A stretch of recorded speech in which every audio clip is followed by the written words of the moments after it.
Good afternoon, Yasharala. I hope that you all are having a beautiful afternoon. It is about 1:24 p.m. Central Standard Gregorian Roman Catholic time on my side. It will be considered the 22nd day of the 5th Gregorian month, and it is the first day of the work week, aka what the people of the world call Sunday. I just wanted to do an intercessive food for thought. It shouldn't be long. When approaching the Bible, I know a lot of our people, Yasharala, the 12 nations that make up the house of Yasharala or house of Yahweh. I know that when we first coming into the faith and the understanding of what the scriptures truly say, it sometimes can be a challenge to obtain the understanding with the corruptible seed still there, which is why we have Romans 12:2 that advises you to be not conformed to this world, but be ye transformed by the renewing of your mind, right? And Yahweh Shai in the book of John tells us that we have to be freed by the spirit of truth. My apologies, not be freed by the spirit of truth. That's me paraphrasing, but he tells you that truth will set you free. I say this to say that when you are approaching the Bible, you have to approach the Bible with common sense, for one thing, likened unto a babe, as Yahweh tells us through Yahweh Shai. That's the only way that you will enter into the kingdom of heaven. If your righteousness does not exceed the righteousness of a Pharisee, there is absolutely no way that you will enter into the kingdom of heaven. And it's literally just that simple. We have the scriptures. We have the KJV standard. We have KJV with the Apocrypha. You have the New Testament and you have the Old Testament. When we're reading the KJV standard, a KJV Bible that was transliterated into English, and you utilize resources such as Blue Letter Bible that lets you know that, let's say for example, the word water is a transliteration of the word mayam, which means chaos or water in Hebrew. You have to take into account and use very basic common sense and understand that when you are approaching the Bible, because it was transliterated from Hebrew, meaning it came from another side of the world, there's absolutely no way that you can make these scriptures conform to a perverse, westernized mind. You can't think that when you're reading these scriptures that the scriptures are going to be likened unto a westernized way of living. It does not work like that. That's why it literally tells you this word was transliterated from, this word, but it came from Hebrew. I've told you all countless times before. Of course, we know that the Old Testament was transliterated from Hebrew, Paleo Hebrew or ancient Hebrew, and also the New Testament was transliterated from Hebrew. I've told you all countless times because I have the manuscripts. I have them. That's what I read from. So that's what I'm explaining to you all. It's not as easy as attempting to rebuttal. Oh, well, what about there's no Jew or no Greek? That is absolutely absurd. And it's a foolish thing to come with such a vague, vain, empty, unbacked, uncredible argument. It has it's not even, it's only one-sided, it's biased, and it really holds no weight.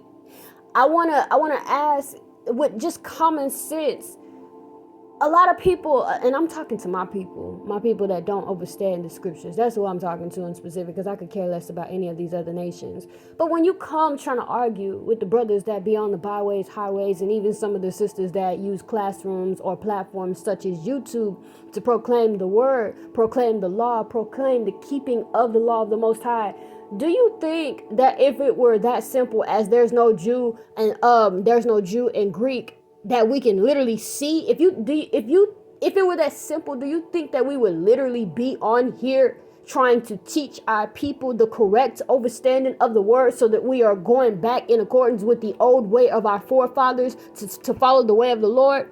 It behooves me, and I just can't conceive the foolishness of my people as a whole. You rather be like your oppressors and be like the people that oppress you and hate you and follow what they're telling you about your heritage, about your culture, for you to gain an understanding. And that's just the most dumbest thing that I can ever think about. So again, this is just food for thought.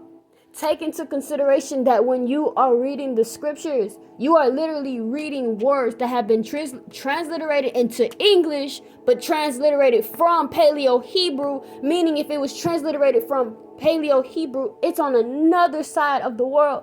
The culture is different. The lifestyle is different. The dress is different. The language is different. Everything is different. Even when you read Paleo script, you're not reading from left to right. You're reading from right to left.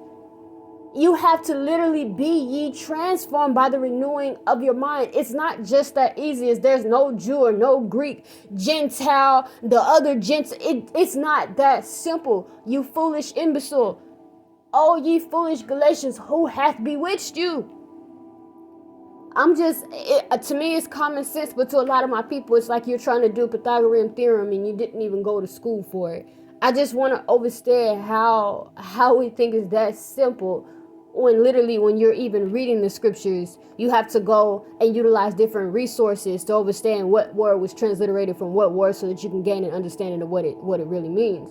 I can't be in the US of stupid A and go over to Korea and think that I can act the same way that I act here, there. It don't work like that. It just doesn't work like that. You can't come from this side of the world, go to Africa, and think that the things in Africa are going to be the same way as it is over here. The lifestyle is different. The way that they eat is different. I think in some portions of Africa, they eat with their hands. They eat fish head, predominantly fish head. And I know, a lot of people from different countries come here too, so we may have seen it and things like that. But the lifestyle is different. You may see on this side of the world, a father may not slap his daughter in her face, right? May not spit in his daughter's face. I've seen it happen in countries where there are people like Africans. I've seen an African father spit in his daughter's face. That's equivalent to over here when we whoop our children. When you disrespected me and I'm gonna beat your behind. It's equivalent. Over here, we may not do that. Unless you are African that moved over here. You know what I'm saying? Or you one of those people that think that you're African and you want to, all of that. But that's foolish. That's beneath me. Anyway, the lifestyle is different, right? Over here, we've been westernized to believe that you're only supposed to be in a monogamous relationship. Now, wait a second. That's not me saying that every man is supposed to be with multiple women. I am not saying that at all, because even the scriptures do not say that. A lot of our brothers try to treat this polygamy like it's some salvation thing, like you're supposed to be in a polygamous relationship, and that's not so. That's not true. Okay, it's not true. Not every man in the scriptures practice polygamy. All right, it is a righteous practice. I'm not saying it is not. That is not what I'm saying. But the way that a lot of our brethren treat it as though it's some salvation thing. And if you're not in a polygamous relationship, then you can't be saved. Or you try to force a woman into, partaking in something that's possibly snaring her salvation. No, not like that. So that's why I'm just wanting to interject there. But we think about polygamous relationships here with a westernized mind as a woman. And that is something that we shun. Like, that's a no-no to us here because we've been westernized. But if we're to go over there to Arabia, where the Ishmaelites are, wherever they are, the Ishmaelites, or even some Africans, or even in Israel, where the heathens are claiming our land and our customs, you will see that those people are in polygamous relationships. There's more than one woman to one man. And the women know about each other, and they are okay with it because that's just the lifestyle. They are aware that there are more women than there are men, right? They are aware that we're supposed to be fruitful and multiply. They are aware.